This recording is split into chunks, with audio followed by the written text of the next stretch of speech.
అనగనగా ఒక ఊరు.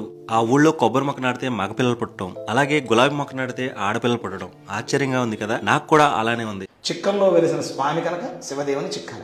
ఈ క్షేత్రంలో ఎవరికైతే సంతానం లేరో వాళ్ళు ఇక్కడ స్వామివారి సన్నిధిలో అభిషేకం చేసుకుని స్వామి సన్నిధిలో కొబ్బరి మొక్క నాటుకుంటారు. కొబ్బరి మొక్క నాటుకున్న రోజుకి మళ్ళా ఈ యొక్క క్షేత్రానికి వాళ్ళు వాళ్ళ సంతానంతో తిరిగి వస్తారు. పురుష సంతానం కోసం ఈ కొబ్బరి మొక్కను నాటుకుంటారు.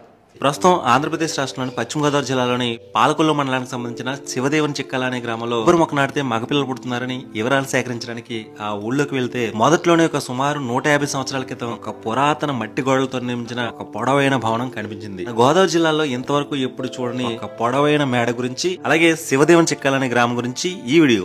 ఇది ఎలా కట్టారంటారు ఈ గోడలు? ఇది బెల్లం అండి, మట్టి నానబెట్టండి, జిగురు వచ్చేలా చూసాక అప్పుడు కాంత ముద్దలు తీసి ఇలాగ కుత్తా పోసారు కదా, ఇవాళ కాంత మళ్ళీ కాంత అలా 2 రోజులు గ్యాప్ ఇచ్చాక అలాగే వేసుకొచ్చి చేశారనమాట అండి.